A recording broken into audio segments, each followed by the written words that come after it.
entrer dans cette dernière session de notre forum.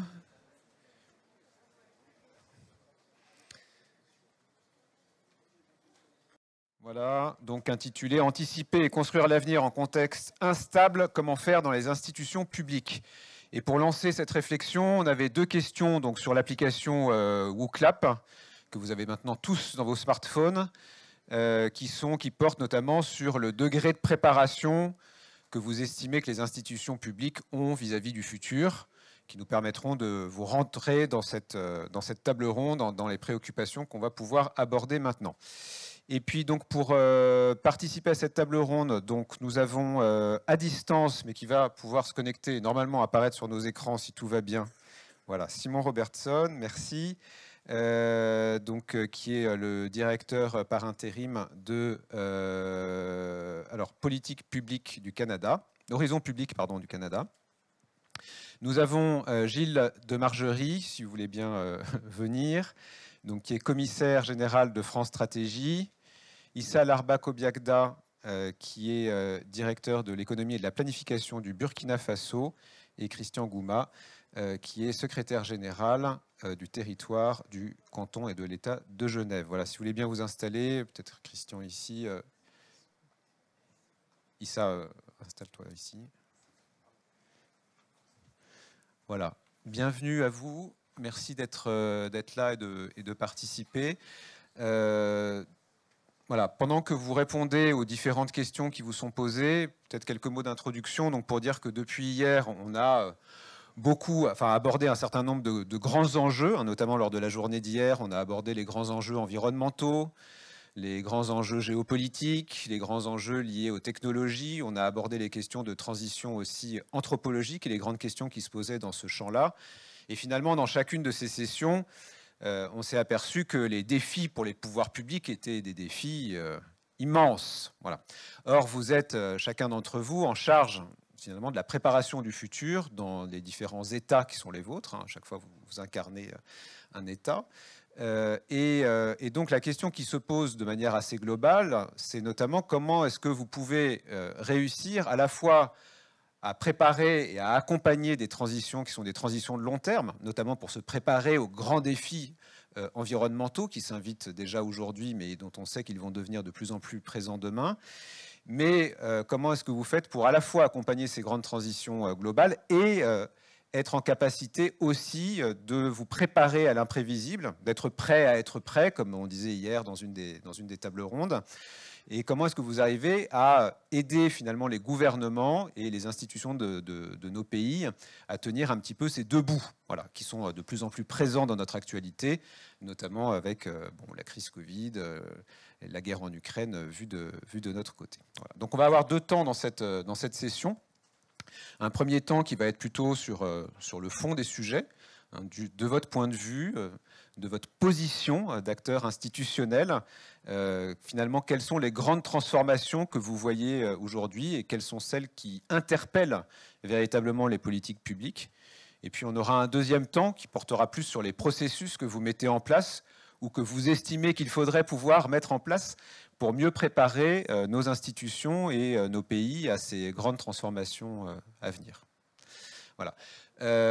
Alors, bon, vous avez les résultats aussi du sondage. Vous avez donc évidemment à la question, selon vous et de manière générale, dans quelle mesure les institutions publiques intègrent-elles l'avenir à moyen et long terme dans leur, je ne sais pas quelle est la suite de la phrase, mais sans doute dans l'élaboration de leur politique publique, dans leurs décisions, voilà, plus simple, hein, merci. Et donc vous voyez que sur le terme « beaucoup », vous êtes 0% à avoir considéré que c'était le cas parfaitement. Donc la marge de progression est importante, ce qui est une bonne nouvelle. Ensuite, on a une deuxième question qui s'affiche. Donc, selon vous et de manière générale, les institutions publiques sont-elles en capacité de s'adapter à des ruptures majeures, donc telles que celles qu'on a connues et telles que celles qu'on va connaître, puisque notre thèse, en tout cas ici, c'est que nous rentrons dans une ère de crise et de choc beaucoup plus rapprochée, beaucoup plus fréquente et de forte intensité. Et donc, sur cette question-là, à la réponse tout à fait, vous êtes 0%, donc là aussi les marges de progression sont immenses, tout va bien. vous avez encore du pain sur la planche. Et pour ceux qui considèrent que c'est pas du tout ou peu, ben vous êtes finalement une assez grande majorité d'entre vous à le considérer. C'est peut-être un défaut de perception de votre part de ce que font les administrations publiques qui travaillent quand même beaucoup.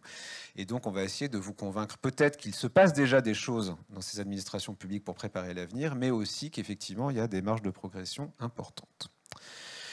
Voilà, après cette brève introduction, j'ai envie d'abord de donner la parole donc, sur le premier temps qui vise à essayer d'explorer quelles sont les grandes transformations auxquelles nous sommes confrontés vu de votre point de vue. De d'abord donner la parole à Issa Larba-Kobiagda, donc, qui est directeur de l'économie et de la planification au Burkina Faso. Parce que, bon, depuis le début de ce forum, on a eu finalement des intervenants, surtout, disons, des pays du Nord, plutôt occidentaux, etc. Donc c'est bien aussi de décaler le regard. La façon dont tu vois les transformations environnementales, géopolitiques, etc., est sans doute un tout petit peu différente du point de vue qui est le tien. Et donc ça nous intéresserait, nécessairement dans un temps très contraint, mais d'entendre un petit peu quelles sont les lignes de force qui t'apparaissent être les grandes transformations à venir auxquelles vous êtes confrontés. Sachant que, je le rappelle, le Burkina Faso est un pays qui aujourd'hui vit dans une instabilité, alors tu vas peut-être le redire, mais extrêmement forte, du fait de l'insécurité qui règne au Sahel, et puis qui se traduit aussi par une instabilité gouvernementale, puisque vous avez connu 3 coups d'État en un an, à peu près. Deux, pardon. C'est parce que je suis en prospect. Non, voilà. Mais il y a une stabilité de l'administration, puisque tu es toujours là. Voilà, donc je te donne la parole pour commencer, si tu veux bien. Merci François, et merci pour l'invitation, pour partager un peu donc notre perception de la conduite donc de la prospective, surtout dans des institutions publiques pour les pays en développement. Cela est évident. Nous faisons face effectivement donc à des changements majeurs. Et pour revenir globalement à ces changements qui ont été discutés ici, depuis hier jusqu'à maintenant, que ce soit donc des changements provoqués donc par les questions environnementales, les questions de géoéconomie, de géopolitique, et bien évidemment tout ce qu'il y a donc comme biais, nous les subissons, je peux le dire comme ça, nous les subissons, avec moins de capacité de résilience et souvent donc moins de capacité donc transformationnelle donc sur ces différents changements ou chocs. Mais du reste, il y a des points d'inflexion qui nous permettent donc de rebondir en s'appuyant donc sur la communauté collective. Ce que j'appelle la communauté collective, c'est s'appuyer bien sûr donc sur ce que le monde prévoit donc comme instrument pour pouvoir donc permettre à des économies souvent fragiles de pouvoir donc nécessairement donc rebondir. Alors, si je reprends un peu l'aspect géopolitique et géoéconomique, vous étiez en train donc de caractériser un peu la situation du Burkina Faso.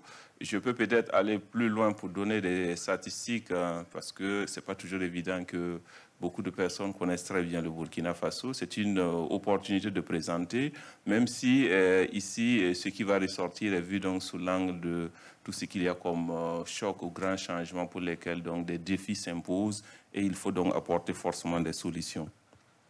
Alors, pour les crises, nécessairement, nous sommes soumis à plusieurs crises. L'une des crises donc, qui empêche depuis fort longtemps, effectivement, le Burkina donc d'apporter des solutions idoines aux besoins des populations, c'est bien sûr donc les changements climatiques. Donc, c'est la crise environnementale d'abord.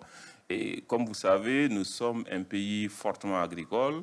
Et lorsque la pluviométrie n'est pas bonne, vous avez systématiquement donc un ressenti donc sur l'ensemble donc du pays, que ce soit bien sûr donc en termes de survie, mais aussi en termes donc de contraintes majeures liées bien sûr à l'accessibilité et à la nutrition des plus jeunes et tout ce qui s'ensuit.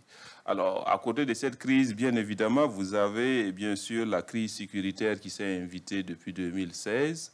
Et cette crise sécuritaire a fait donc que nous avons près de 40% du territoire qui est sous emprise terroriste et qui fait donc que vous avez un déplacement massif des populations, lequel déplacement massif des populations a fait de telle sorte que nous avons un besoin humanitaire qui est aussi une forme donc, de crise qui s'est invitée à la suite donc, de la crise sécuritaire, un besoin humanitaire pour près de 1 800 000 personnes estimées à la date donc, du 31 décembre 2022.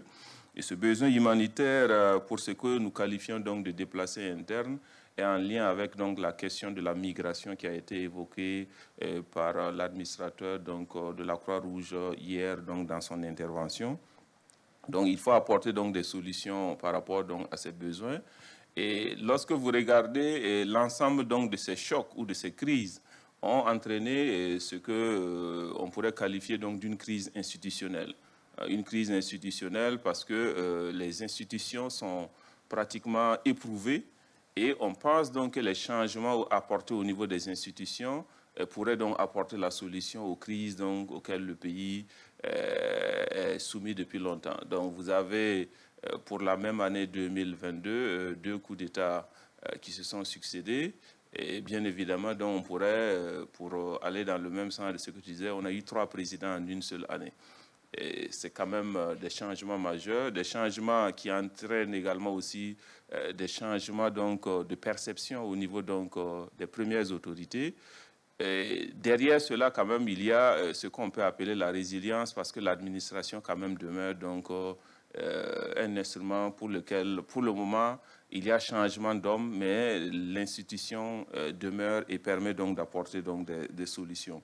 Mais si j'ajoute à cela ce qu'on pourrait appeler la géostratégie et bien évidemment donc la géoéconomie, parce que derrière donc le conflit qui est aujourd'hui donc une réalité dans notre pays, se cache également ce que beaucoup, bien sûr, de spécialistes ou de géopoliticiens diront, un peu tout ce qu'il y a eu comme difficulté depuis donc, la Libye, en remontant un peu plus ou moins sur l'ensemble de l'espace donc Sahel, et bien évidemment aussi ce qu'on qualifie un peu plus ou moins donc, des inégalités intra-nationaux qui ont poussé un peu plus ou moins une partie de la population à se mettre dans une posture donc, non appropriée.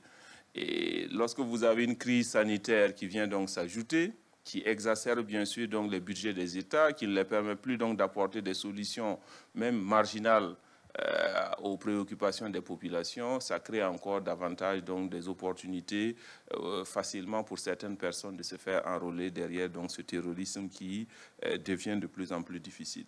Et avec bien sûr donc la crise russo-ukrainienne, on a une crise alimentaire qui est apparue en Afrique de façon générale et particulièrement au Burkina Faso. À côté, bien sûr, donc, de cette crise alimentaire, vous avez eu donc une inflation, surtout pour un certain nombre donc, de denrées essentielles. Et tout cela n'est pas de nature à permettre effectivement donc, de faire des bons assez importants. Mais cette situation, pour relativiser, elle n'est pas seulement uniquement du Burkina. Vous prenez l'espace G5 Sahel, le Burkina, le Niger, le Mali, le Tchad et légèrement la Mauritanie vivent un peu plus ou moins donc, les mêmes chocs. Et du reste, des mesures donc, correctives sont en cours d'être mises en œuvre, en espérant donc, que ces mesures-là apportent donc, des solutions appropriées. Et c'est là où le rôle effectivement donc, de la prospective donc, peut s'avérer être utile pour mieux rebondir. Il s'agit un peu plus ou moins de se poser la question qu'est-ce qu'on n'a pas mieux anticipé donc, dans le passé pour être dans cette situation actuellement et qu'est-ce qu'on pourrait effectivement donc, mieux définir aujourd'hui pour éviter donc, les difficultés auxquelles nous sommes soumis et améliorer bien sûr donc, les conditions dans lesquelles nous sommes. Et cela renvoie aussi un peu à ce qui a été dit dans le chat. Dans nos pays, la question de la prospective dans les institutions publiques, elle est relativement récente parce que si vous remontez à 2005, les prospectivistes donc, au niveau national étaient relativement peu nombreux et la question de la prospective était conduite à partir d'un ministère, les autres ministères n'ayant pas effectivement, mais de plus en plus, on a travaillé à installer dans tous les départements ministériels donc, des directions en charge donc, des questions de la prospective qui travaillent au quotidien, mais la planification stratégique prend plus le pas sur la prospective au regard, bien sûr, donc, que le politique est amené à gérer le quotidien. Donc, il veut des solutions rapides et bien évidemment, on ne prend pas le temps de construire donc l'avenir souhaité comme il se faut. Merci beaucoup, Issa. On reviendra peut-être sur la question de justement l'organisation de la prospective, son lien avec la planification tout à l'heure. Pour l'instant, on va rester un petit peu sur la façon dont vous voyez le paysage stratégique. Donc, tu nous as bien montré comment est-ce que la conjonction d'un certain nombre de crises, finalement, s'incarnait aussi dans une crise institutionnelle et donc dans une instabilité, même si finalement il y a quand même une relative stabilité de l'administration qui permet, au-delà du changement des hommes, finalement de faire perdurer ces institutions. Alors, je vais peut-être me tourner vers Christian Gouma, du canton et de l'État de Genève. Alors, peut-être pour nous redire, parce que j'ai dit que vous étiez secrétaire général du territoire, mais peut-être que tout le monde n'est pas totalement familier avec l'organisation institutionnelle de Genève, donc ça vaudra peut-être la peine que vous nous redisiez à quoi correspond votre poste. Pour moi, ce que j'ai compris par rapport aux institutions françaises, c'est que vous êtes un peu directeur d'une administration centrale, disons, pour le dire de manière assez simple. Vu du canton et de l'État de Genève, qui est un petit territoire géographiquement parlant, mais qui accueille aussi énormément d'institutions internationales, donc qui est aussi très dépendant en quelque sorte des fluctuations géopolitiques et géoéconomiques mondiales.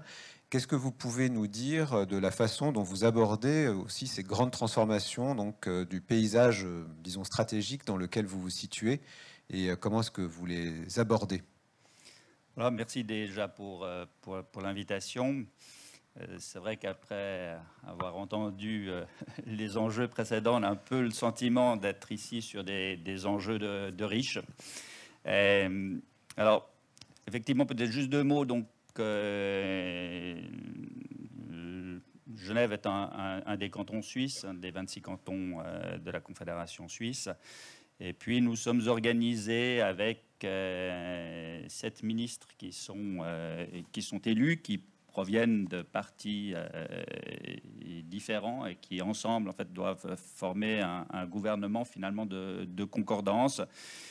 Et puis, chaque ministre est mis à la tête d'un ministère. Et puis, comme secrétaire général, je suis chargé de diriger l'administration d'un de ces ministères, en l'occurrence celui du territoire, qui porte tant sur les questions d'aménagement du territoire que celles d'énergie ou d'environnement.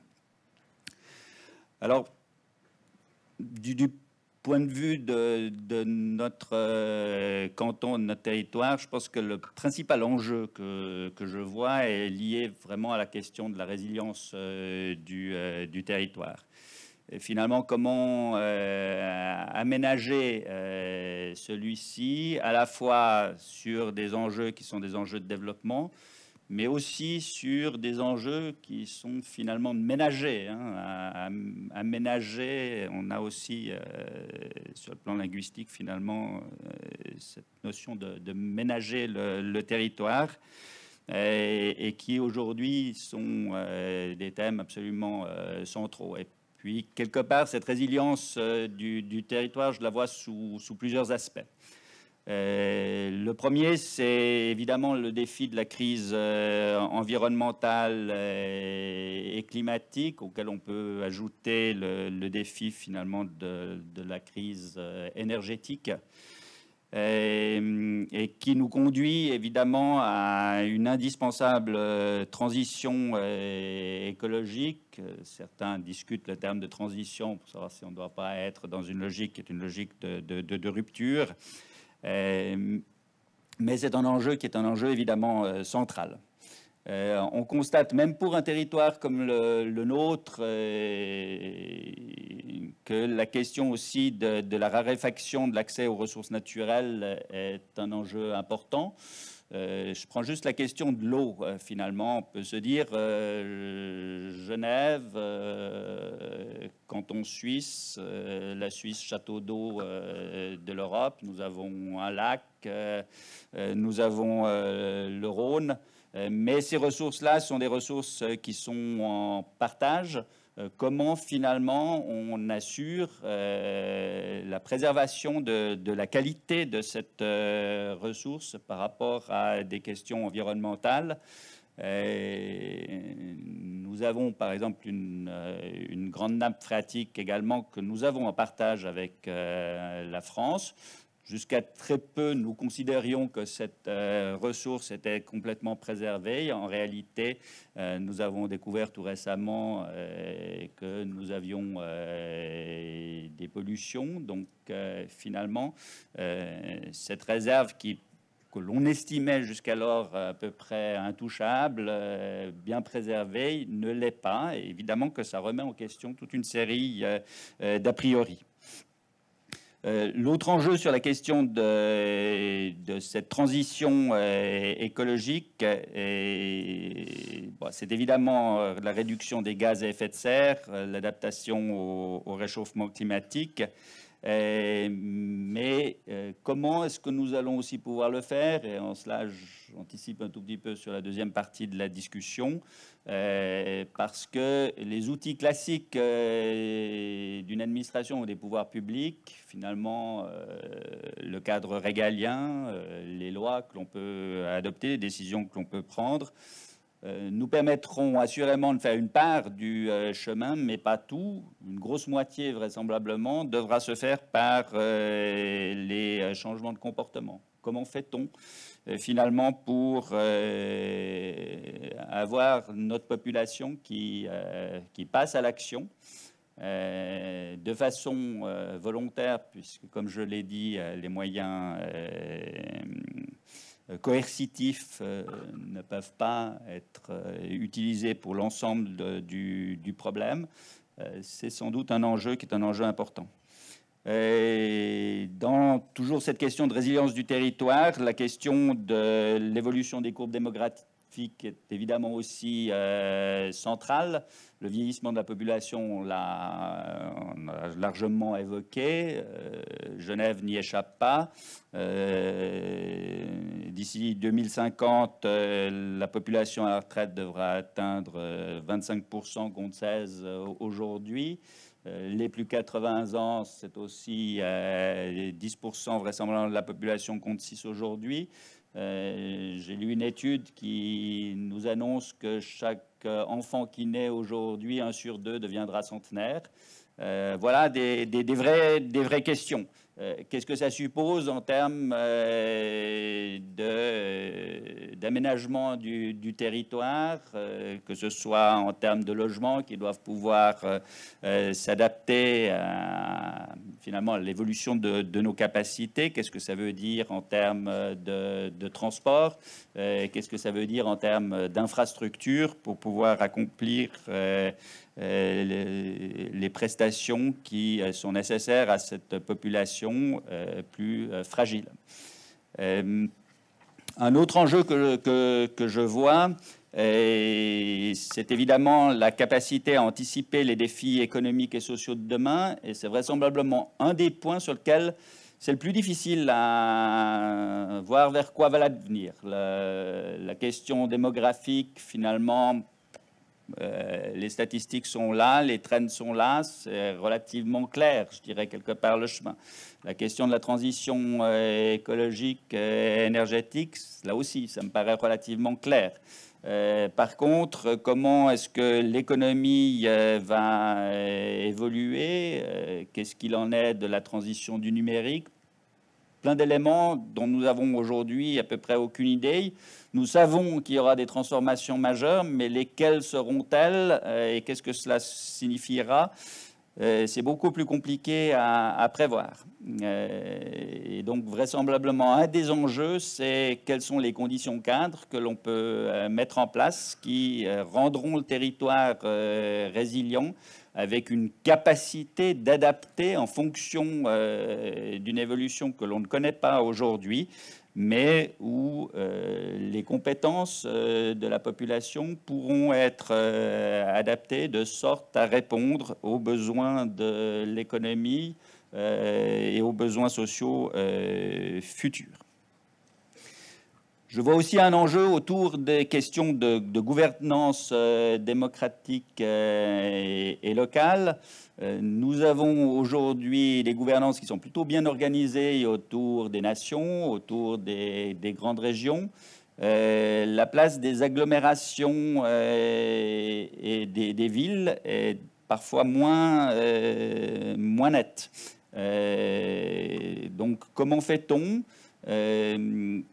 y compris dans un canton où nous avons des traditions de culture démocratique importante, avec des droits de participation de la population, puisque nous avons des instruments tels que l'initiative populaire, les droits de référendum qui permettent à la population d'attaquer toutes les lois du Parlement et d'exiger que celles-ci soient soumises en votation populaire. Mais néanmoins, on constate qu'on a grosso modo que 40% de la population qui participe à ces votations. Qu'en est-il du reste? Qu'en est-il dans un canton qui comporte plus de 40% d'étrangers, donc de personnes qui ne sont pas titulaires des droits politiques? Que fait-on de la vie de ces personnes? Que fait-on aussi de la vie des plus jeunes qui finalement n'ont pas l'âge encore pour voter, mais qui peut-être ont déjà des idées? Donc, comment réinvente-t-on aussi ces outils démocratiques pour permettre la participation de toute la société? Je rajouterai un élément qui est un élément supplémentaire pour notre territoire, puisque nous sommes un territoire, si je prends la question de l'agglomération, qui est à cheval sur 2 cantons suisses, sur 2 pays, la Suisse, la France, 2 départements français, l'un la Haute-Savoie, avec des systèmes de gouvernance qui sont radicalement différents entre la Suisse et la France. Comment crée-t-on les outils de gouvernance de ce territoire? Et puis, enfin, dernier enjeu que je vois, c'est sur la capacité des administrations, quelque part, à évoluer avec agilité et de manière transversale. Ça, je pense qu'il y a un grand enjeu. L'organisation politique et structurelle des administrations font que celles-ci ont une certaine tendance à travailler en silo. Nous avons aussi une forme de lourdeur des administrations. Est-ce que cela est compatible avec les défis qui nous attendent? Je pense que poser la question, c'est déjà y apporter une réponse négative. Donc, comment fait-on pour faire bouger toutes ces lignes-là? En même temps, de temps en temps, avoir un petit peu d'inertie, ça permet de prendre le temps de réfléchir et de se poser et ne pas fluctuer tout le temps avec le vent qui tourne. Donc, ça peut être aussi un avantage dans certaines conditions. Merci beaucoup pour cet éclairage.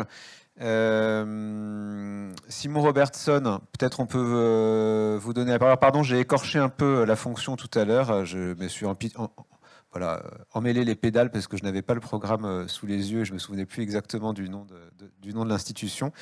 Mais donc, vous êtes directeur par intérim de Horizon de Politique Canada. Vous allez nous dire peut-être quelle est la fonction de cet organisme. La question est un petit peu la même, c'est-à-dire qu'on vient d'entendre effectivement ces défis à la fois environnementaux, démographiques avec le vieillissement. Je pense que vous avez à peu près les mêmes, mais comment est-ce qu'ils se présentent aujourd'hui et comment est-ce qu'ils interpellent l'élaboration des politiques publiques au Canada, c'est sans doute un tout petit peu différent. Et puis de la même manière, ce qui vient d'être dit aussi sur les défis internes finalement à la gestion de l'administration, à l'organisation de l'administration. Voilà, comment vous voyez les choses et comment vous voyez évoluer ce paysage stratégique dans lequel vous êtes? Alors, merci beaucoup, François. Merci pour l'invitation et je suis ravi d'être là pour parler un peu de notre organisation, mais certainement d'aborder ces questions-là aussi. Donc, Horizon de Politique Canada, on est l'organisation du gouvernement fédéral qui mène des activités de prospective. Notre mandat est d'aider le gouvernement du Canada à créer des programmes et des politiques qui sont axés sur l'avenir. Donc, le but est d'aider à développer la résilience face aux changements perturbateurs. Et pour faire cela, on entreprend des gros projets de prospective, de la recherche. Aussi, on fait des partenariats avec les divers ministères et organismes du gouvernement fédéral. Et on aide aussi à renforcer la capacité de prospective au sein du gouvernement fédéral. Et au Canada, on a un gouvernement fédéral qui joue un rôle, mais on a aussi des provinces qui jouent un rôle très important. dans la gouvernance de notre pays. Et il y a aussi des équipes de prospective à l'échelle provinciale qui font souvent du travail similaire aussi. Mais vous l'avez mentionné que Christian avait soulevé quelques enjeux et je dirais que oui, certains de ces enjeux se trouvent aussi dans notre société, sont des questions sont des perturbations que l'on rencontre dans notre travail. Ce que je dirais, c'est que ces enjeux-là que l'on voit dans notre travail, on essaie souvent d'établir un cadre dans nos gros projets de recherche, de définir un fil conducteur, une façon de penser à la question, penser aux enjeux qu'il y a, les perturbations dans la société, dans l'économie, en termes environnementaux, et vraiment de faire des recherches et de regarder ces questions de façon multidisciplinaire. Notre rôle comme organisation n'est pas au sein d'un département particulier au gouvernement fédéral. Donc, on est vraiment encouragé de regarder des questions qui pourraient toucher à n'importe quel sujet et de faire attention aux perturbations qui pourraient avoir un impact sur le département des ressources naturelles, par exemple, mais aussi le département qui est responsable pour aider les aînés. Alors, vraiment, c'est multidisciplinaire de ce côté-là. Et par conséquent, on a la liberté de choisir des sujets de recherche qu'on trouve peuvent être très utiles pour la fonction publique au Canada, mais aussi le grand public, de penser à ces perturbations, mais encadrées dans une idée de voici vraiment où est les gros changements qui se passent. Donc, pensant ceci, je dirais nos gros projets de prospective sont une bonne façon de penser à les grosses perturbations qu'on voit, mais aussi les domaines dans lesquels on voit que ces perturbations pourraient avoir de gros impacts. Donc, je vais vous donner quelques exemples de ceux-ci. Donc, on fait du travail sur l'avenir de la valeur. Donc, on regarde comment la technologie, comme l'intelligence artificielle et l'Internet des objets pourraient perturber l'économie et de façon fondamentale changer la valeur des produits et des services. Et on regarde ce sujet-là parce que si la valeur change de façon profonde, cela pourrait avoir un impact profond aussi sur les chaînes de valeur, les emplois, les impôts, etc. Alors, un énorme impact dans la société. Aussi, on fait de la prospective par rapport à la convergence bionumérique. Vous l'avez mentionné que c'est un sujet qui a été abordé hier un peu dans les discussions aussi. Donc, la fusion, les questions biologiques et le numérique. Et on voit que ça pourrait vraiment transformer les modèles économiques et commerciaux et que ça pourrait avoir un impact profond sur les secteurs entiers et aussi sur les avantages stratégiques, compétitifs de certaines régions du pays. Ça a été mentionné par Christian par rapport aux questions dont il s'interroge par rapport à Genève, mais il y a aussi des grosses questions en termes de la création de sens ou le sense-making et comment vraiment ça va fonctionner, le gouvernement autour de la jeunesse, la vieillesse, etc. Comment le monde comprenne le monde autour d'eux. Donc là encore, on regarde les questions autour des perturbations causées par l'intelligence artificielle, mais aussi des questions vraiment au cœur de la démocratie, comme la mésinformation et les changements dans les narratifs. Et on trouve que c'est très important parce que ces impacts pourraient vraiment changer les décisions, avoir un impact sur les actions des individus et aussi des gouvernements et aussi les comportements. Et finalement, je parlerai aussi d'un gros projet qu'on entreprend sur les vies futures. Et là aussi, ça touche vraiment aux questions que Christian a mentionnées, très liées à ces questions-là autour de le vieillissement de la population, de la jeunesse, Et vraiment ces questions autour de travail en silo au gouvernement. Et on a commencé ce projet il y a à peu près 1 an et demi et on regarde les avenirs des transitions du parcours de la vie. Donc, on essaye d'explorer les changements dans les activités de la vie comme avoir des enfants, entreprendre des études postsecondaires, entrer et sortir du marché du travail.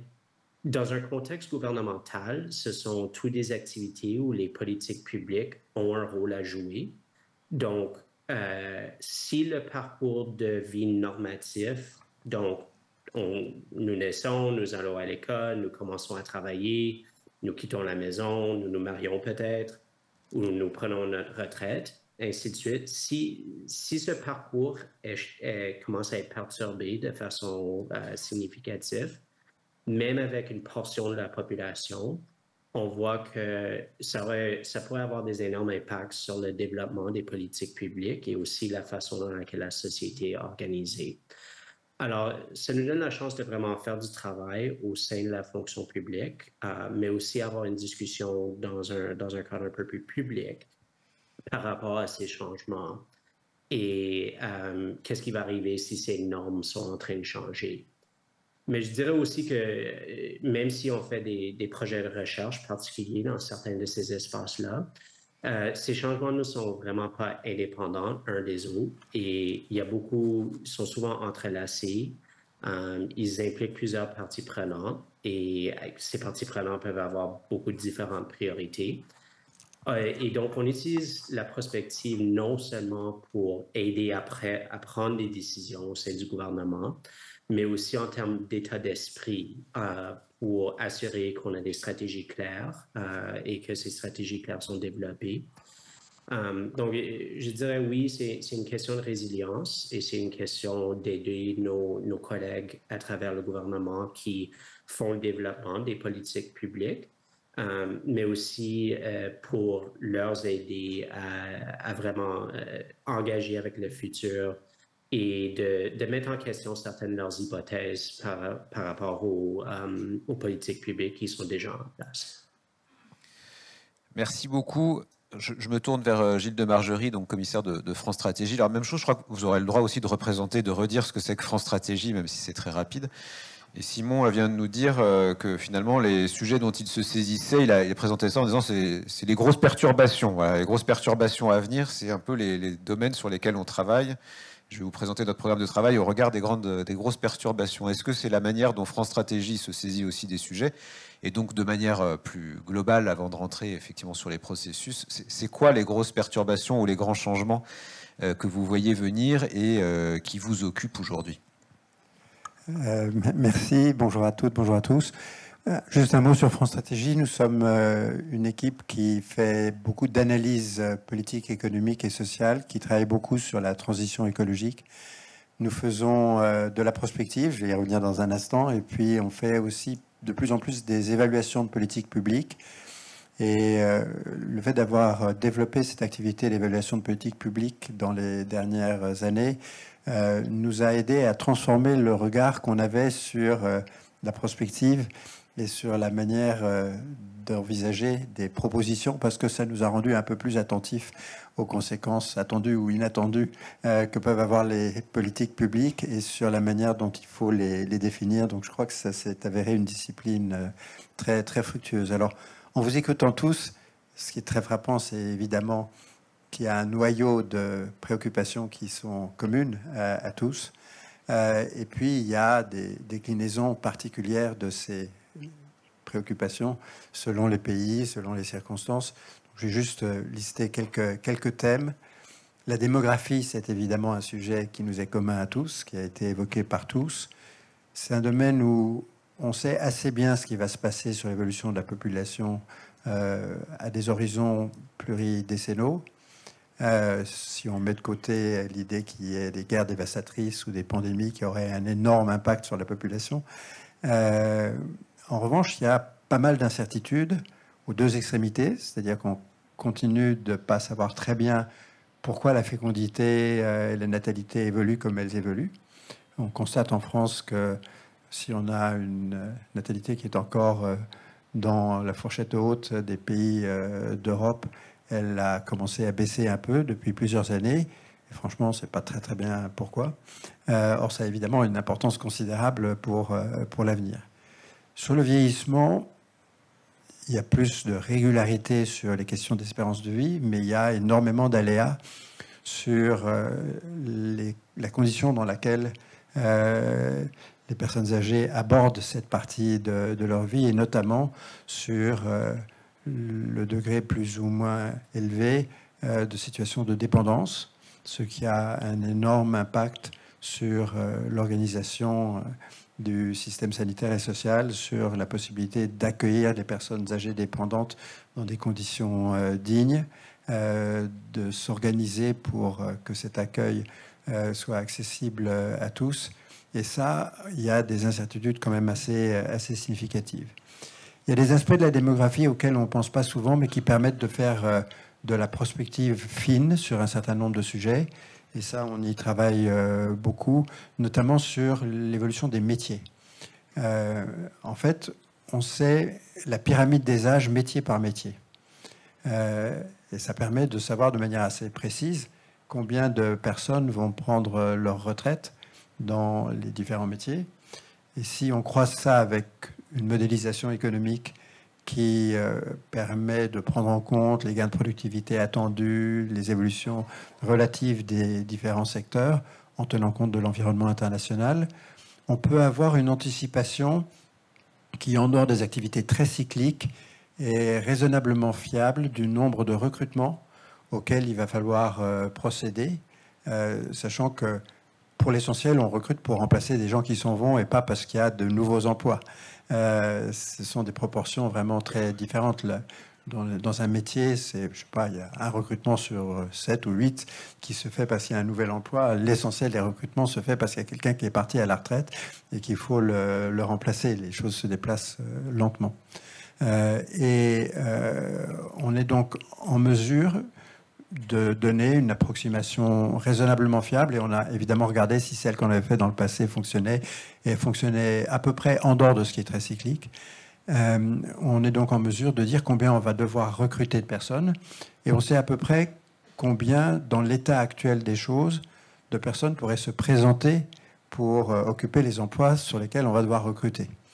Et on peut donc repérer à l'avance les endroits où on peut supposer qu'il y aura des déséquilibres.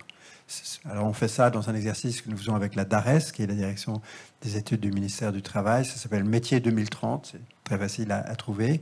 Et c'est un exercice de prospective qui est un peu atypique parce que notre but, c'est de nous tromper, puisqu'on publie ça très tôt, avec l'idée que les gens qui sont chargés de définir les programmes des organismes de formation vont identifier les déséquilibres, et s'ils sont d'accord avec ce qu'on identifie comme déséquilibre, ils vont rectifier le tir, et donc ces déséquilibres ne se produiront pas.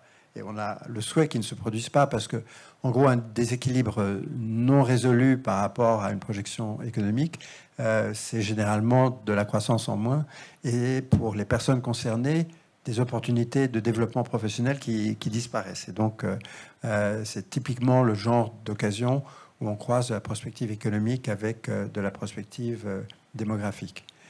On travaille beaucoup sur le climat, avec cette sorte de très grande novation que tous les pays du monde maintenant partagent. C'était vraiment frappant dans notre discussion et dans les interventions précédentes.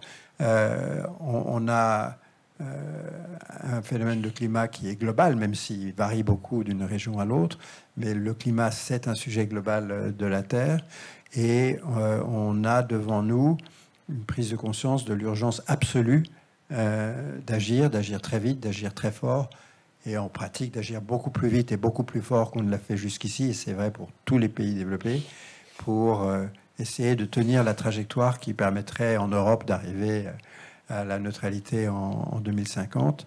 Et c'est évidemment extrêmement structurant. Et ce dont on se rend compte, c'est que alors qu'on sait ça depuis au moins le début des années 2010, il n'y a jusqu'ici pas eu énormément de travaux qui ont été faits pour dire, on sait qu'on va devoir changer radicalement certaines industries, on va devoir les décarboner, on va devoir changer les usages, on va devoir changer les comportements, ce sera très important. On ne réussira pas à faire les transformations qui sont nécessaires sans changer les comportements, mais on n'a pas du tout modélisé ça macroéconomiquement de manière fine. Et un économiste que vous connaissez sans doute, Jean Pisani-Ferry, a fait un papier sur ça il y a 1 an et demi à peu près, qui nous a conduit avec lui à lancer un groupe de travail. Et en septembre dernier, Elisabeth Borne lui a adressé une lettre de mission pour nous demander de creuser vraiment cette question des rapports entre la macroéconomie et les politiques de transition climatique, les politiques de décarbonation.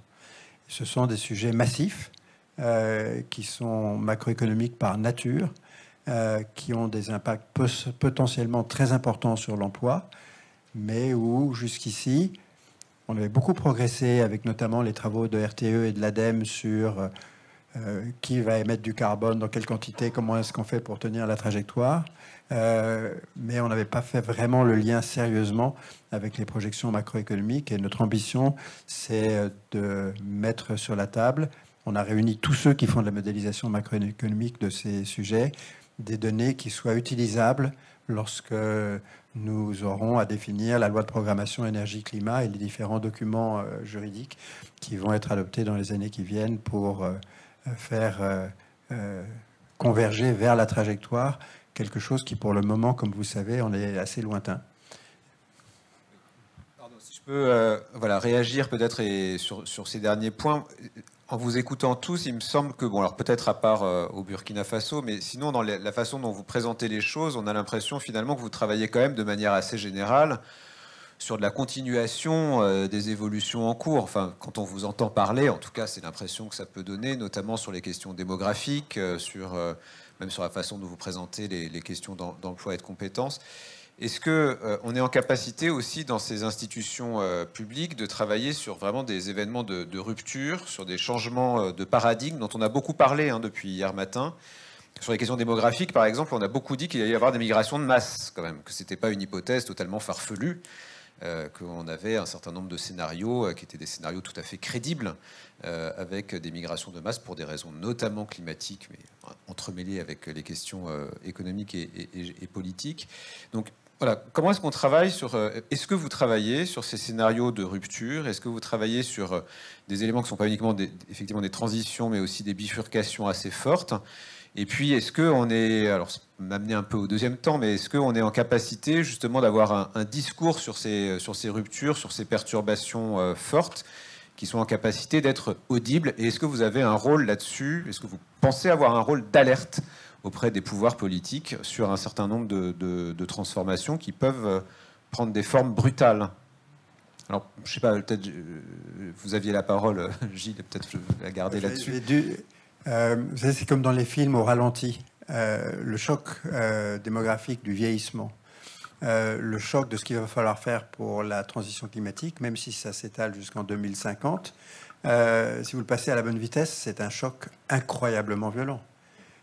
Quand on dit qu'on va remplacer les voitures thermiques par des voitures électriques d'ici 2035, on n'en produira plus des thermiques, donc ça mettra 15 ans de plus pour éliminer les autres, mais on est sur des chocs extraordinairement violents. Je crois qu'aujourd'hui, nous-mêmes, nous tous, individuellement, collectivement, nos concitoyens, nous n'avons pas encore commencé à apprécier comment vont changer nos modes de vie du fait de la nécessité d'une plus grande sobriété des usages. On a devant nous 10 ans où on va, pour décarboner, électrifier, et où on ne saura pas produire l'électricité dont on a besoin, très probablement. Ça sera très tendu, et donc, comme il faudra bien que ça s'équilibre, on va aller beaucoup plus loin dans ce qu'on appelle pudiquement la sobriété, mais ça vient une transformation très profonde des usages dans les années qui viennent. Donc, pour nous, c'est un choc qui se produit en pas mal d'années. Alors, après, est-ce que nous, chez France Stratégie, on sait traiter des sujets comme l'impact macroéconomique de la guerre en Ukraine? Non. On n'est pas équipé pour ça, c'est pas dans nos cordes, et on a beaucoup d'admiration et on essaie de parler avec des gens qui font ça, mais on ne sait pas faire ça nous directement. En revanche, on travaille sur des chocs qui, quand on les voit image par image sur 10, 15, 30 ans, ont l'air d'être relativement lents, mais qui sont en fait à l'échelle de l'histoire des systèmes de production, des systèmes de représentation collective et des usages incroyablement brutaux. Merci.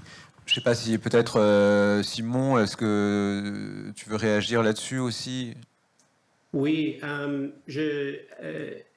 je pense que c'est en fait les deux choses. D'un côté, oui, il y a des questions autour dans le travail qu'on fait autour de la résilience et de ces enjeux comme le vieillissement de la population, par exemple, que oui, ça serait plutôt quelque chose on sait que ça s'en vient, on voit que c'est là, mais en termes de ces grosses ruptures ou ces grosses perturbations, je pense c'est aussi important d'être capable d'avoir des discussions quand on est dans mes souliers, dans un forum au gouvernement, d'avoir ces discussions avec ceux qui sont un peu plus proches du sujet et à travers des exercices de prospective, d'être capable de leur apporter ces considérations à comment est-ce que ces perturbations qu'on est en train de voir, que ce soit par exemple le développement de l'intelligence artificielle, non seulement au niveau spécifique à leur sujet ou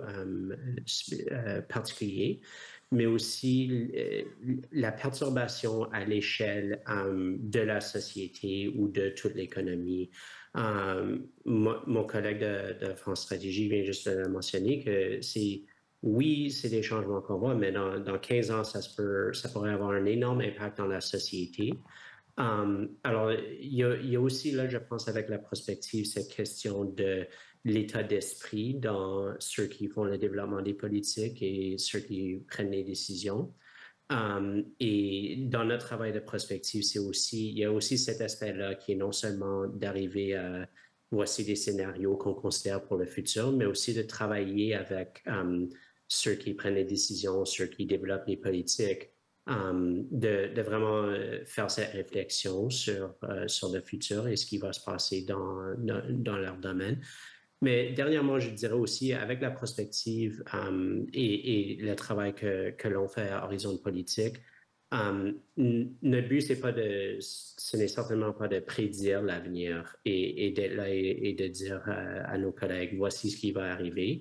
C'est vraiment d'essayer de leur aider à penser aux panoplies de futurs possibles et non pas de donner des conseils directs que par conséquent, ils devraient faire X, Y, Z dans leur politique. On n'est pas là pour leur dire si X arrive, Y est la réponse au problème, mais c'est vraiment de leur aider dans leur réflexion pour que finalement, ils vont être capables de développer des réponses à ces questions-là si, en fait, la grosse rupture se passe. Merci beaucoup. Alors, peut-être, puisque ça nous amène un peu sur la façon dont on conduit la prospective dans ces administrations publiques, comment est-ce que ça dialogue finalement aussi avec la prise de décision. Donc, vous avez parlé d'éclairer les futurs possibles à travers la prospective, ce qui est finalement une constante dans les travaux de prospective depuis l'origine, éclairer les futurs possibles pour aider à prendre un certain nombre de décisions. Ensuite, vous avez parlé aussi les uns ou les autres, je pense que c'est un point sur lequel il faut qu'on revienne un tout petit peu, sur l'implication finalement des parties prenantes dans ces démarches de prospective, à la fois de réflexion sur l'avenir et puis de préparation des changements. Je pense que c'est un point assez important qui a été mis en valeur dans les tables rondes de ce matin aussi, où on a bien vu à la fois dans les entreprises comment le fait d'impliquer à la fois les décideurs, mais aussi ceux qui menaient les actions était un point extrêmement important pour avoir une prospective utile.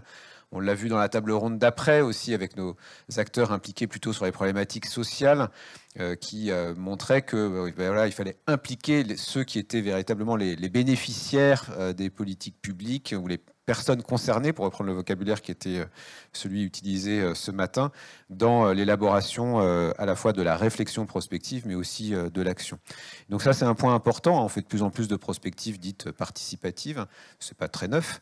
Mais comment est-ce qu'on fait aujourd'hui dans vos administrations pour vraiment faire en sorte que ces préoccupations de long terme s'inscrivent dans les processus à la fois de réflexion, mais aussi de prise de décision. Donc, comment est-ce qu'on crée finalement cette participation un peu active?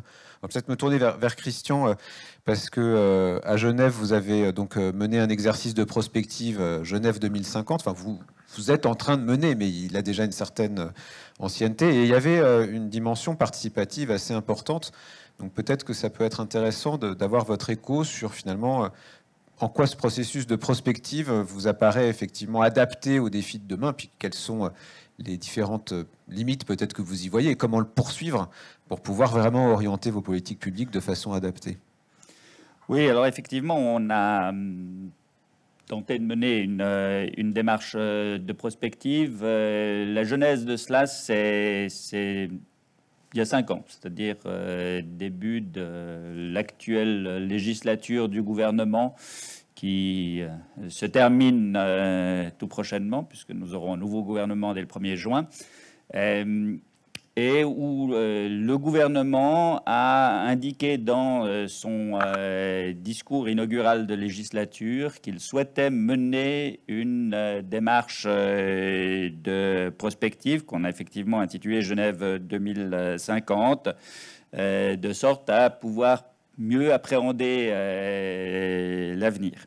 Et puis on a créé à cette fin une commission de prospective qui a aidé à conduire ces travaux. Ce qui me semble relativement intéressant dans la démarche genevoise, c'est que si le gouvernement a finalement endossé cette démarche de prospective, en réalité, elle est née dans l'administration. Cela à différents strates de l'administration. Où ce que nous avons constaté, c'est que nous avions toute une série d'éléments de plans stratégiques, que ce soit sur l'aménagement du territoire, sur la politique des transports, celle de la santé, dans toute une série d'autres domaines, mais que nous avions besoin aussi d'avoir une perspective qui était une perspective plus globale, potentiellement plus lointaine aussi, de sorte à voir quels étaient les grands trends, et cela dans aussi une nécessité à un moment donné de fixer des lignes pour des investissements qui sont des investissements de longue haleine. En particulier sur les infrastructures de transport. Certaines des infrastructures de transport, nous devons les faire entrer dans des planifications fédérales. C'est des affaires dont les horizons de temps sont 20, 30, 40 ans. Et donc, il faut quelque part en fait, avoir cette perspective pour pouvoir poser les bons jalons.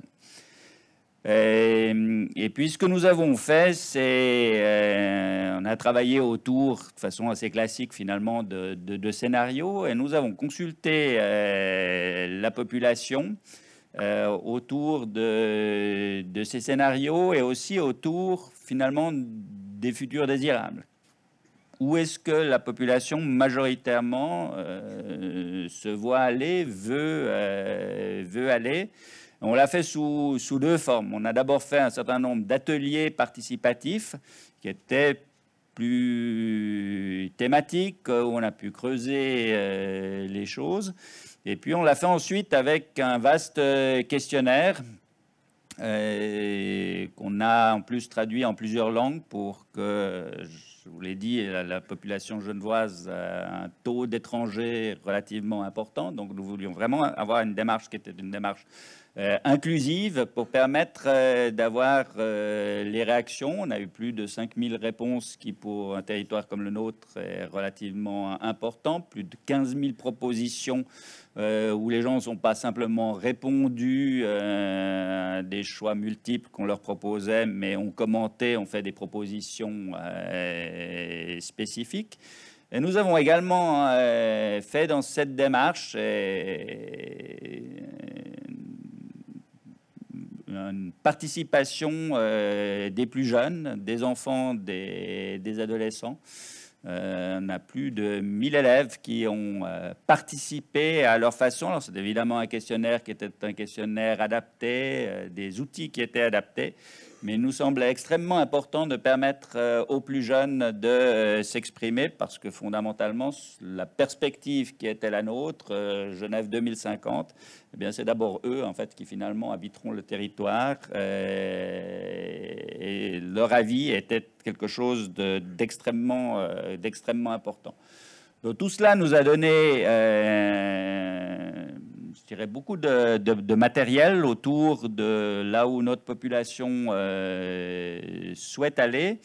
Et puis, on a continué à entretenir cela au travers de cette commission de prospective dont je vous les ai parlé et qui regroupe les principaux acteurs des politiques publiques. Et ce qui, pour moi, était très intéressant et continue d'être très intéressant dans cette démarche, c'est finalement qu'au travers de cette commission de prospective, à tous les strates finalement de l'administration, les questions de voir loin, voir large, voir ensemble, se sont développées et finalement le côté ou l'approche très sectorielle des politiques publiques, eh bien, petit à petit, les dialogues se créent et on est beaucoup plus dans l'interdisciplinarité. Et cela, c'est très clairement un apport qui est un apport important. Et aussi les thèmes de finalement de voir loin, c'est quelque chose qui s'est installé dans le débat de la construction des politiques publiques. Alors c'est vrai que pour ceux qui s'occupent d'aménagement du territoire, on a l'habitude d'être sur des politiques publiques du temps long. C'est beaucoup moins évident. Et je me suis occupé dans des fonctions précédentes de politiques publiques telles que l'emploi, le social, où là, la question du temps long, c'est assez compliqué parce que finalement, les problèmes, c'est d'abord ici et maintenant et il faut répondre ici et maintenant. Donc, on a vraiment tendance à être sur des politiques publiques du temps court et se projeter, c'est un élément qui est un élément compliqué. Et je dirais quelque part au travers de cette commission de prospective, on met cette vision du temps long à l'agenda. Et aussi dans cette vision d'interdisciplinarité qui est vraiment pour moi absolument fondamentale, parce que voilà, on parle de vieillissement de la population, eh bien ça adresse les politiques publiques de la santé, de l'emploi, notamment, qui ne sont pas des politiques publiques traditionnellement associées à l'aménagement du territoire, mais qui sont essentielles parce qu'il faut que le territoire soit résilient aussi par rapport à ces enjeux-là. Donc voilà, je dirais un petit peu la démarche. Ce qu'il faut pour moi encore, sur lequel on doit encore avancer, je pense très clairement que c'est autour de cette interdisciplinarité du fonctionnement de l'administration. La transversalité, elle est absolument centrale. On apporte une certaine réponse avec cette commission de la prospective, mais c'est un travail qui est un travail au long cours et de tous les instants pour décloisonner. Et l'autre chose qui me paraît absolument indispensable, c'est vraiment comment est-ce qu'on arrive à mettre de l'agilité, de la créativité dans nos administrations. Parce que c'est absolument indispensable pour répondre à des défis qui sont des défis qui interviennent de plus en plus rapidement et où les réponses doivent être fournies de plus en plus rapidement. Et ça, c'est vrai qu'on ne sait pas forcément toujours très bien faire dans les administrations. On doit apprendre, on doit aussi apprendre à prendre du risque. C'est quelque chose qui n'est pas inné dans les administrations que de savoir prendre du risque. Mais si on n'est que frileux par rapport au risque, on ne peut pas non plus voir les opportunités. Donc là aussi, il y a des changements d'attitude à envisager pour pouvoir affronter dans des bonnes conditions l'avenir. Merci beaucoup. Vous avez insisté sur l'interdisciplinarité, c'est quelque chose sur lequel Simon a beaucoup insisté aussi tout à l'heure dans les travaux que vous menez au Canada. Est-ce que cette question justement de l'interdisciplinarité structure véritablement la façon dont vous travaillez à Horizon de politique au Canada? Et comment est-ce que vous réussissez à porter ça au sein au niveau politique? Comment est-ce que vous permettez d'irriguer la décision politique? Est-ce que vous pouvez nous expliquer ça, si possible, assez rapidement, et nous dire aussi quels sont les défis qu'il vous semble à relever sur ce pan? Alors, je vais commencer avec les défis. Ce que je dirais, c'est que on travaille en collaboration avec ceux qui font le développement des politiques dans les différents départements les ministères de notre gouvernement et aussi les agences centrales qui gèrent tout cela. Mais nos collègues sont occupés. Ça a particulièrement été le cas à travers la pandémie. Alors, il y a toujours cette question à s'assurer d'aider nos collègues à trouver le temps de faire la réflexion, de vraiment apporter la prospective, mais aussi de penser aux perturbations, de penser à les hypothèses qui sont en place dans leur travail, quand en même temps, on leur demande de développer des politiques ce soir ou demain. Mais c'est quelque chose un des outils qu'on trouve très utile là-dedans, c'est de faire un peu de travail des deux côtés.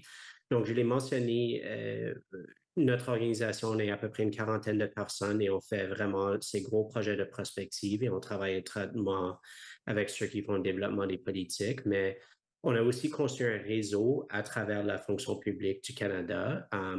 Au début, en 2019, il y avait 20 ou 30 membres de ce réseau-là. Maintenant, il y en a 750. Alors, c'est des opportunités de partager les perturbations que mes collègues voient dans leur silo ou dans leurs enjeux avec leurs collègues, mais aussi de faire de l'entraînement, d'aider à résoudre des problèmes, etc. Mais aussi, on a un comité dirigeur et les membres de ce comité-là, c'est les sous-ministres d'à peu près 10 de nos départements centraux à travers le gouvernement fédéral. Donc, on a ceux qui font le travail de jour à jour, qu'on implique dans la prospective, mais aussi on a les autres dirigeants qui sont en charge d'un département de 30-40 000 employés qui sont impliqués là-dedans. Alors, on trouve que c'est une bonne façon, dans une administration publique, on a l'appui d'en haut, on a l'appui de ceux qui travaillent de jour à jour, mais nous, dans notre rôle comme organisation centrale, c'est vraiment d'appuyer ce travail, d'aider à l'entraînement, d'aider à faire les connexions. Et ça aide à bâtir un système au sein du gouvernement qui peut être un peu plus axé sur le futur. Merci beaucoup. Alors, je vais peut-être continuer avec, disons, les pays du Nord, et puis on terminera ensuite, Issa, par toi, si tu veux, sur ces défis-là, parce que je pense que les problématiques sont un tout petit peu différentes quand même. Donc, je vais m'adresser à Gilles Demargel. Alors, on est plutôt en grande majorité français ici. Alors, on a le souvenir du Commissariat général du plan, ensuite avec ses différentes, son histoire, et qui aboutit à France Stratégie. Une des missions, c'était la participation aussi, hein, c'était l'implication des parties prenantes, d'avoir des arènes de discussion et d'élaboration conjointe des politiques publiques. Est-ce que ce rôle-là demeure? Et puis par ailleurs, sur cette question d'organisation de la fonction prospective au sein de l'État, hein, sur lequel il y a quand même un certain nombre de questions, et sur lequel vous avez aussi produit un rapport qui s'appelait Soutenabilité il y a un an, je pense, à peu près. Voilà. Quelles sont, à votre avis, les choses qui existent et qui se font bien? En quelque sorte, est-ce que la prospective s'est aujourd'hui diffusée dans la culture des administrations, même si elle ne se voit pas nécessairement? Quels sont les défis à relever? Et notamment, peut-être, quels sont les défis à relever en interministériel aussi? En quelques mots. Alors, en quelques mots. Le rapport soutenabilité a un sous-titre qui est orchestrer et planifier l'action publique. Et ça exprime assez bien ce que nous avons trouvé. C'est pas quelque chose qu'on avait identifié quand on s'est lancé dans ce projet. C'est qu'on est dans une situation où il y a plutôt trop de prospectives que pas assez. on a fait un tableau où je crois qu'il y a une 50aine de stratégies à moyen terme élaborées par les différentes administrations. Stratégie, c'est pas de la stratégie. Oui, stratégie, ça suppose quand même qu'on se projette dans le moyen terme, mais il n'y a pas beaucoup de coordination entre les 50. Et il n'y en a même pratiquement pas. Et ça a été pour nous une étape de prise de conscience du fait qu'au fond, beaucoup de gens étaient prêts à partager un diagnostic commun qui était l'urgence de la transition climatique qui est très structurante pour énormément de politiques publiques, le vieillissement, la croissance durablement lente, les tensions que ça fait peser sur les fondements même du système de protection sociale et de redistribution de notre pays, et un sentiment d'urgence et pour le gouvernement de faire face à un ensemble de défis qui est plus grand. C'est pas un choc brutal tout de suite, mais ça ressemble plutôt à ce choc au ralenti dont je parlais tout à l'heure, mais qui est quand même un très très grand choc. Et ça nous a conduit à deux conclusions. Une conclusion sur la manière de pouvoir partager avec l'opinion ce genre de sujet. Et là, on retrouve directement la question de l'articulation entre la démocratie participative, la démocratie sociale ou la démocratie avec des corps organisés, et puis la démocratie représentative. Et ce que nous avons dit, c'est très simple, c'est on ne peut plus se passer des dimensions de démocratie citoyenne, de consultation citoyenne dans les grands sujets sensibles. C'est devenu quelque chose qui est absolument nécessaire. Sinon, on passe à côté et on est perçu comme illégitime. On passe à côté des enjeux et de la perception parce que même quand elles font des efforts pour être attentives, les administrations sont dans leur propre logique. Elles doivent donc écouter et la démocratie citoyenne permet ça. Le travail avec les représentants organisés et avec les partenaires sociaux en particulier demeure absolument nécessaire. Et puis après, une fois que tout ça est fait, il faut l'articuler bien avec le fonctionnement du Parlement, parce qu'à la fin, c'est quand même au Parlement que ça va se passer et qu'il va falloir prendre les décisions politiques. Et donc, on a pris une option qui était de dire la manière d'élaborer la décision publique doit passer par toutes ces étapes. Et puis, il faut un lieu qui s'occupe de la cohérence. Et ce lieu a été, il y a très longtemps, le commissariat au plan. C'est plus sa fonction aujourd'hui. Et a été créé l'été dernier un secrétariat général à la planification écologique auprès de la Première ministre, qui est au fond une très bonne approximation ou une première étape de ce à quoi nous avions appelé, parce que la mission du secrétaire général à la planification écologique, c'est de s'assurer de la cohérence de toutes les politiques avec les objectifs de la transition climatique et de veiller à ce que les dimensions économiques, sociales soient dûment prises en compte. Et donc ce lieu de cohérence est en train de retrouver ce qui était la dynamique du plan, pas du plan des années 40 et 50 où on allouait des moyens de manière ferme, mais du plan des années 60-70 où on avait un travail collectif très important à l'issue duquel émergeait une vision partagée. Et notre ambition, c'est de contribuer auprès du secrétariat général à la planification écologique à l'émergence d'une vision partagée qui aide les décideurs à décider. Merci beaucoup. Issa, pour terminer, et après on prendra quelques questions rapidement pour terminer ces deux journées un peu intenses. Vous aussi, au Burkina Faso, malgré le contexte de crise et de choc que tu décrivais tout à l'heure, vous envisagez ou vous réfléchissez de façon prospective, vous essayez de continuer à avoir cette ambition-là, et puis vous avez aussi un retour critique par rapport aux travaux de prospective que vous aviez pu mener au début des années 2000 sur le Burkina à l'horizon 2025, si je ne me trompe pas dans l'horizon. Qu'est-ce que tu peux nous dire sur la façon dont vous abordez ces questions-là aujourd'hui? Est-ce que les conditions sont réunies pour travailler en prospective et qu'est-ce qu'on peut en attendre dans le contexte qui est le vôtre? Merci.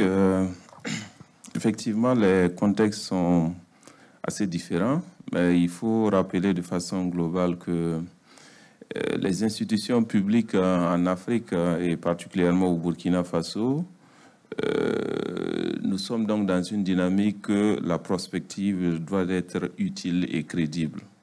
Et la recherche donc de cette utilité et de cette crédibilité qui parfois est antagonique pose donc un certain nombre de problèmes au niveau donc des autorités politiques.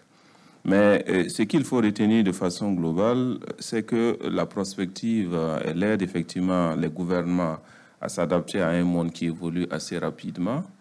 Et pour ce qui est donc du Burkina Faso d'aujourd'hui, soumis donc à plusieurs donc défis et des crises majeures, hein, et même ce qu'on pourrait qualifier de crise existentielle avec donc la question sécuritaire, il s'agira essentiellement ici donc de travailler afin d'orienter l'action présente, et ça c'est ce que nous faisons au quotidien.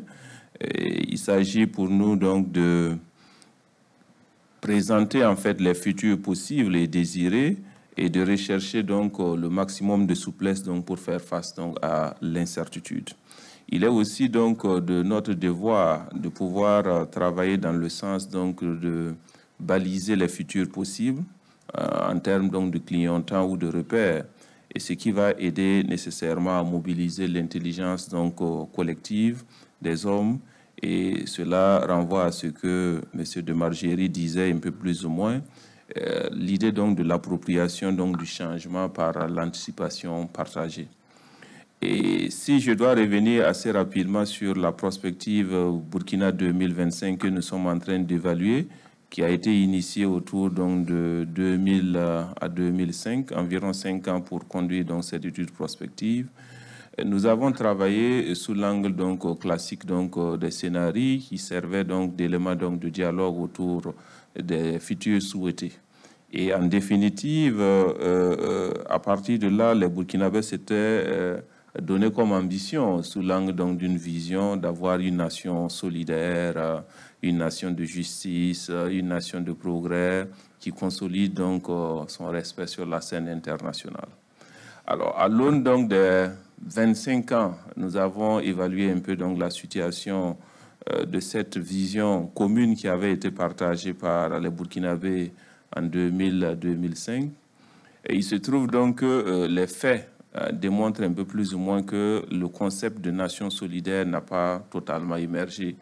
On a plutôt eu donc une nation qui s'est légèrement désintégrée du fait classiquement, après évaluation et après donc enquête auprès des populations, de la politique politicienne qui a le plus donc divisé que réuni les gens vers donc l'adoption donc d'une vision commune. Et nécessairement, cela a été également aussi amplifié par ce qu'on a qualifié de sectarisme religieux, qui est venu aussi donc un peu exacerber donc cette solidarité qui devait se construire autour de la nation. Et lorsque vous avez une absence donc forte donc de solidarité, il est généralement difficile de parler de progrès, puisque l'appareil politique s'étant également aussi globalement inféodé donc dans l'appareil judiciaire, et ça a créé effectivement des freins majeurs donc de progrès. Et le progrès, il n'a pas été observé significativement. Il est certes vrai qu'il y a eu des ruptures. Une des grosses ruptures que nous retenons toujours, c'est la période 2014 avec bien sûr donc ce que nous qualifions d'insurrection populaire, qui a voulu un peu remettre donc à jour la démocratie participative, la démocratie citoyenne. Parce qu'on peut avoir des élections, mais cela ne traduit pas toujours effectivement donc c'est la volonté majoritaire effectivement qui est déterminée pour permettre de conduire donc l'élan du développement. Et ce processus aujourd'hui arrive un peu plus ou moins avec donc des résultats très mitigés, mais nous pensons que c'est aussi une opportunité pour nous donc de pouvoir nous appuyer sur ces résultats donc liés à l'évaluation de cette étude prospective pour construire une démarche beaucoup plus adéquate pour les 25 prochaines années. Il faut rappeler qu'au Burkina Faso, nous avons une loi donc sur la planification qui dit et qui encadre un peu plus ou moins le processus donc de planification. Et donc, nous avons une obligation d'évaluer la prospective 5 ans avant la fin de la prospective actuelle, et nous devons nous projeter au minimum donc sur un horizon de 25 à 30 années, en essayant un peu plus ou moins donc de travailler à inclure le maximum possible donc d'acteurs, notamment aujourd'hui, lorsque nous sommes en train de conduire donc cette étude prospective, Il y a bien sûr l'administration, il y a les collectivités territoriales, vous avez les organisations de la société civile dans tous ces compartiments, avec bien sûr donc ceux qui sont fortement donc orientés sur les questions de genre, ceux qui sont orientés sur les questions donc écologiques, environnementales, ceux qui sont orientés bien sûr sur d'autres thématiques qui intéressent beaucoup plus la jeunesse. Je rappelle en passant que contrairement aux pays européens, le Burkina Faso est un pays à plus de 70% moins de 30 ans. Donc, vous avez carrément une inversion totale par rapport donc, aux populations en Europe. Nous avons une population fortement jeune, donc des besoins assez essentiels sur un certain nombre de secteurs. Et si ces besoins ne sont pas à la limite réunis assez rapidement, vous avez effectivement donc une possibilité donc, que cette jeunesse qui peut être un atout ne puisse pas l'être et puisse même devenir donc, une bombe sociale et qui puisse donc créer des conséquences au-delà, bien sûr, donc, du Burkina. Donc, la prospective est dans cette démarche d'intégrer effectivement tous ces grands défis qui se posent à nous, mais nous essayons donc de construire un peu plus ou moins, pas toujours sous l'angle ancien des scénarios tels que nous voulons un peu. Nous sommes dans une démarche beaucoup plus donc participative pour baliser un futur qui pourrait nous permettre donc de mieux construire le Burkinabé de demain. Et ce futur-là, le Burkinabé de demain, ce n'est pas le Burkinabé anciennement comme on l'a fait donc, avec la prospective donc, en 2005, qui consistait donc, par exemple, genre, à rechercher un certain nombre de vertus, mais c'est l'intégrer donc dans un dispositif effectivement mondial pour lequel il pourrait donc mieux s'en sortir. Il ne s'agit plus donc de réfléchir de façon isolée de comment nous allons pouvoir effectivement nous porter de l'avant, mais comment nous pouvons donc tirer profit de tout ce qu'il y a comme bouleversement, changement au niveau international pour mieux construire donc un individu résilient, capable donc de porter à la fois la charge nationale, mais de s'adapter effectivement aux évolutions au niveau international. Et c'est cette dynamique-là que nous sommes en train de poursuivre avec une volonté de déposer une étude prospective à l'horizon 2050-2060 qui reste à valider donc par les autorités d'ici donc 2 années. Merci. Avec le micro, ce sera mieux.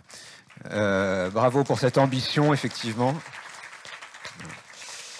Alors, on arrive au terme quasiment du temps qu'on a. On va prendre juste 5 minutes pour attraper les questions qui se posent. Alors, ce que je vais vous demander, peut-être, ça m'évitera moi de travailler, c'est que vous avez en tout cas ici, Simon, je ne sais pas si tu as les questions ou pas, mais bon, c'est pas grave. Alors, mais pour ceux qui sont présents ici, vous voyez les questions qui apparaissent sur nos écrans de retour et qui apparaissent aussi ici.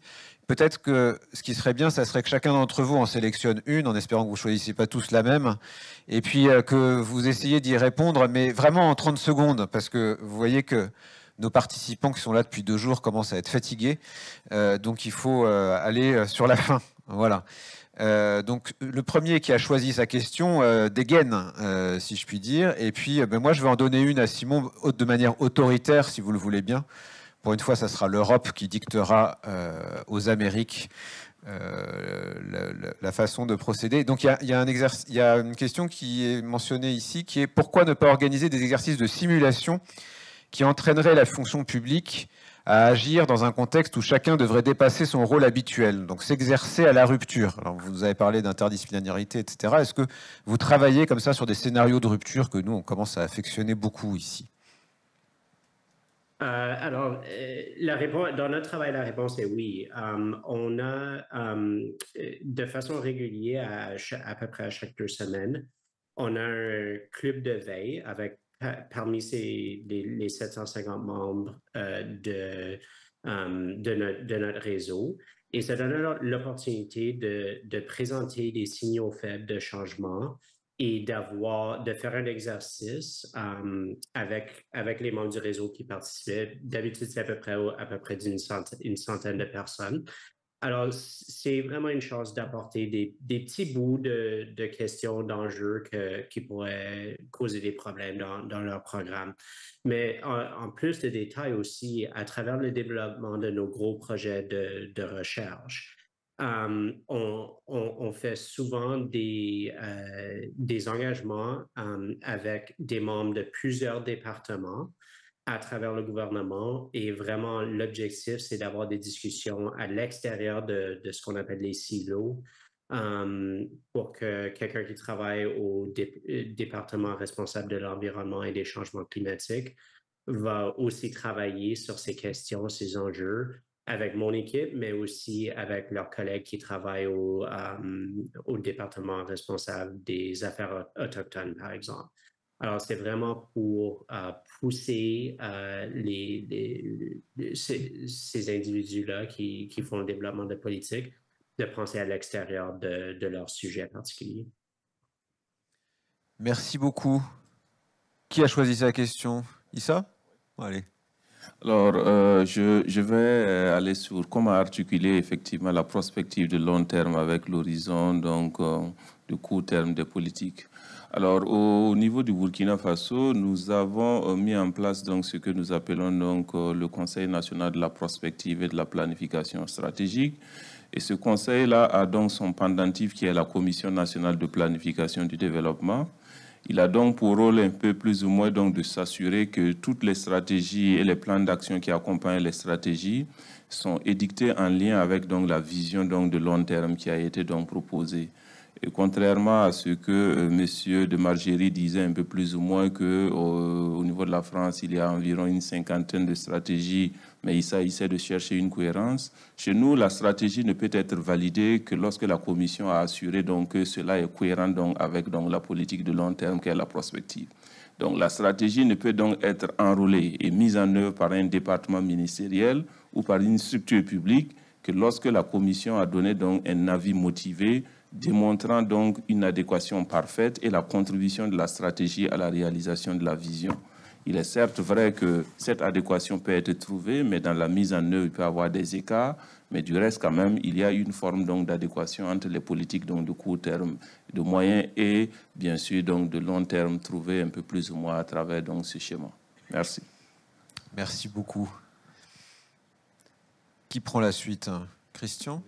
Gilles, allez-y. J'y vais. Alors, je propose de prendre le thème. Dans vos pratiques de prospective, trouvez-vous plus utile de conduire de grandes démarches ponctuelles ou de faire de la prospective en continu pour nourrir les stratégies publiques? Alors, en fait, on aimerait bien faire ces deux choses-là, mais ce dont on se rend compte, c'est que ce qui marche le mieux, c'est d'envoyer dans le débat public une analyse qui aide les décideurs publics à poser différemment les problèmes par rapport à ce qu'ils faisaient avant. Ça peut mettre ensuite 1 an, 2 ans, 3 ans à aboutir à quelque chose, mais au fond, c'est un travail sur la manière dont les gens se représentent les enjeux. Je vais prendre 2 exemples qui n'ont rien à voir. On a fait une évaluation du crédit d'impôt recherche qui concluait qu'il avait un impact notable sur le développement des petites entreprises, mais pas très significatif sur celui des moyennes et grandes entreprises. On a conclu ça, c'était assez robuste statistiquement. C'est devenu un objet de débat et notre pronostic, ça a failli se passer ce coup-ci, mais ça se passera peut-être le coup prochain, c'est qu'il y aura une réforme du crédit d'impôt recherche qui tiendra compte de ces résultats. Donc là, on a envoyé quelque chose, ça mûrit et ça aboutit. Sujet complètement différent. On s'est rendu compte il y a quelques années qu'il s'était produit dans la démographie une chose assez étonnante, qui est qu'il y a 20 ans, le fait de vivre en couple contribuait beaucoup à la réduction des inégalités par rapport aux mesures individuelles des inégalités, parce que vous aviez en général un taux d'activité qui était encore pas très élevé il y a 30 ans, disons plutôt des femmes, et un niveau moyen de rémunération des femmes qui était très décroché par rapport à celui des hommes.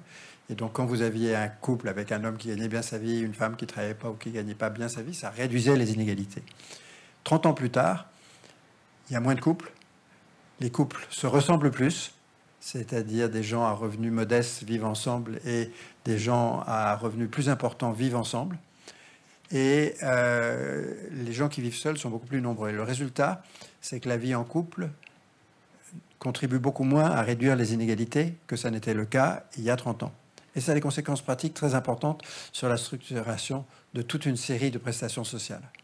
Donc on a mis ça dans le débat public, ça fait son chemin, et ça peut aider à poser intelligemment les questions sur la familiarisation de certaines prestations, sur leur individualisation, parce que on a un instrument d'analyse qui n'existait pas avant. Donc typiquement, c'est un peu entre les deux.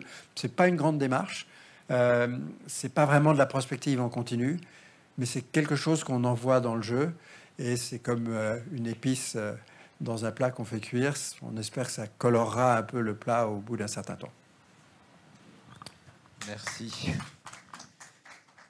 Christian ?